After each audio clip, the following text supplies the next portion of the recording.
So hello guys, welcome back to my channel study law with Apeksha. आज हम लोग पढ़ने वाले हैं part 1 of the constitution of India, जिसका नाम है the union and its territory, जो कि आर्टिकल 1 से लेकर आर्टिकल 4 तक कवर्ड है। तो चलिए शुरू करते हैं। ये पार्ट कॉन्स्टिट्यूशन का बेस है, क्योंकि इसी से हमें पता चलता है कि इंडिया का पॉलिटिकल और टेरिटोरियल स्ट्रक्चर क्या है, इंडिया का नेचर क्या है और पार्लियामेंट को स्टेट्स और यूनियन टेरिटरीज के साथ क्या पावर दी गई है। पार्ट 1 का मेन फोकस है यूनियन ऑफ इंडिया और उसका टेरिटरी। ये बताता है कि इंडिया कौन से एरिया से मिलकर बना है और फ्यूचर में उसमें चेंजेस कैसे हो सकते हैं। कॉन्स्टिट्यूशन मेकर्स जानते थे कि टाइम के साथ बाउंड्रीज और स्टेट्स चेंज हो सकते हैं, इसलिए एक फ्लेक्सिबल सिस्टम दिया गया है।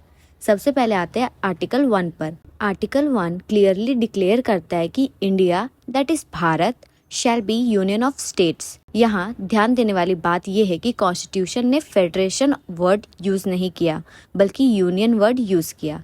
इसका रीजन बहुत इंपॉर्टेंट है। इंडियन फेडरेशन स्टेट्स के एग्रीमेंट से नहीं बनी, जैसे यूएसए में हुआ था। यहाँ स्टेट्स का एग्जिस्टेंस कॉन्स्टिट्यूशन से आता है। इसी वजह से स्टेट्स को सेसीड करने का राइट नहीं दिया गया, मतलब कोई भी स्टेट इंडिया से अलग होने का क्लेम नहीं कर सकता।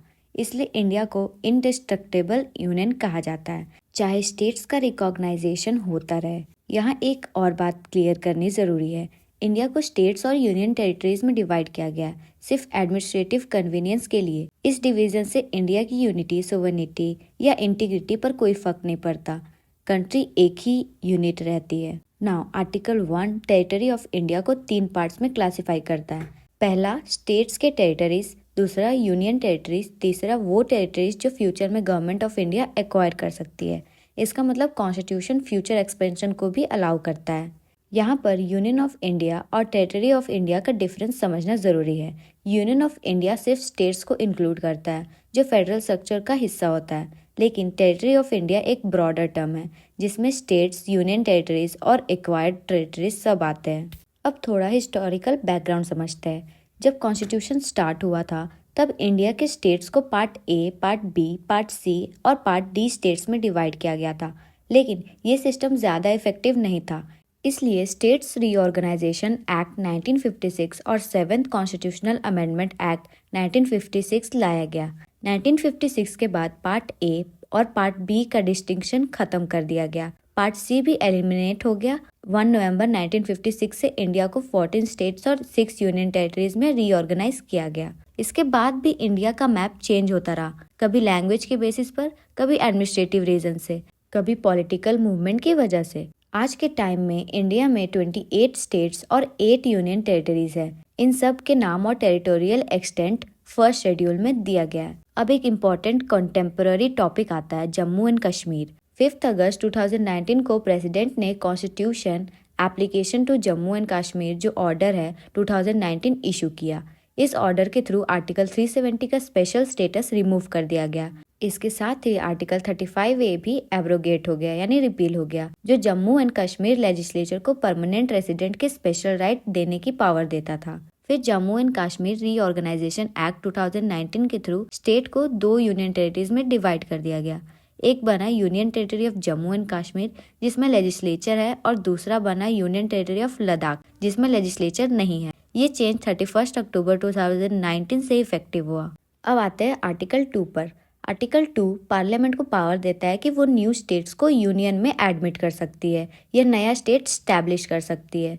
ये पावर पार्लियामेंट की डिस्क्रिशन पर होती है, मतलब पार्लियामेंट अपनी कंडीशन के साथ ये काम कर सकती है। आर्टिकल 2 के 2 एस्पेक्ट्स हैं। एक, एडमिशन ऑफ न्यू स्टेट्स, मतलब जो पहले से एग्जिस्ट करते हैं पर इंडिया का पार्ट नहीं है। दूसरा, इस्टेब्लिशमेंट ऑफ न्यू स्टेट्स, मतलब बिल्कुल नए स्टेट क्रिएट करना। ये आर्टिकल सिर्फ आउटसाइड स्टेट पर अप्लाई होता है, इंटरनल रीऑर्गेनाइजेशन पर नहीं। इंटरनल रीऑर्गेनाइजेशन के लिए आता है आर्टिकल 3। आर्टिकल 3 पार्लियामेंट को बहुत वाइड पावर देता है। पार्लियामेंट किसी एग्जिस्टिंग स्टेट से टेरिटरी अलग करके नया स्टेट बना सकती है, 2 या ज़्यादा स्टेट को मर्ज कर सकती है, किसी स्टेट का एरिया इंक्रीज या डिक्रीज कर सकती है, बाउंड्रीज चेंज कर सकती है और स्टेट का नाम भी चेंज कर सकती है। ठीक है, यहाँ स्टेट वर्ड में यूनियन टेरिटरीज भी इंक्लूड होता है। लेकिन आर्टिकल 3 के अंडर 2 मैंडेटरी प्रोसीजरल कंडीशन है। पहली कंडीशन है प्रेसिडेंट की प्रायर रिकमेंडेशन। बिना प्रेसिडेंट के रिकमेंडेशन के बिल पार्लियामेंट में इंट्रोड्यूस ही नहीं हो सकता। दूसरी कंडीशन ये है कि अगर बिल किसी स्टेट्स के एरिया, बाउंड्री या नेम को अफेक्ट करता है तो प्रेसिडेंट को वो बिल स्टेट लेजिस्लेचर को रिफर करना पड़ता है ताकि वो अपनी व्यूज दे सके।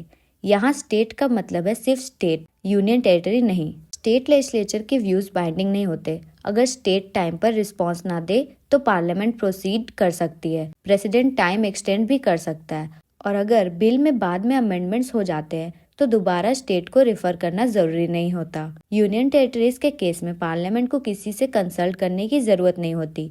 इससे क्लियरली पता चलता है कि इंडियन फेडरल सिस्टम में स्ट्रॉन्ग यूनिटरी बायस है। Now come to article 4। Article 4 कहता है कि आर्टिकल 2 और 3 के अंडर बनाए गए लॉज कॉन्स्टिट्यूशनल अमेंडमेंट नहीं होते। मतलब इन्हें आर्टिकल 368 के प्रोसीजर से पास करने की जरूरत नहीं होती। ये लॉज सिंपल मेजॉरिटी से ऑर्डिनरी लेजिस्लेटिव प्रोसेस के थ्रू पास हो जाते हैं। आर्टिकल 4 पार्लियामेंट को ये पावर भी देता है कि वो फर्स्ट शेड्यूल और फोर्थ शेड्यूल में कॉन्सिक्वेंशियल अमेंडमेंट कर सके। फर्स्ट शेड्यूल में स्टेट्स और यूनियन टेरिटरीज का डिटेल होता है। फोर्थ शेड्यूल में राज्यसभा सीट्स का एलोकेशन होता है।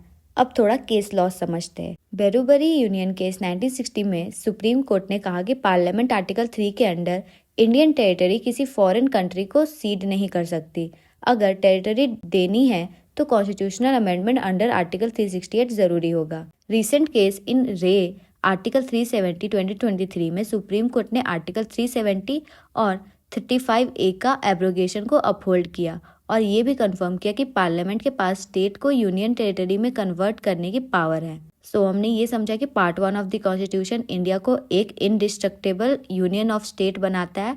आर्टिकल 1 से 4 पार्लियामेंट को वाइड और फ्लेक्सिबल पावर देते हैं ताकि एडमिनिस्ट्रेटिव एफिशिएंसी और नेशनल यूनिटी के बीच बैलेंस बना रहे।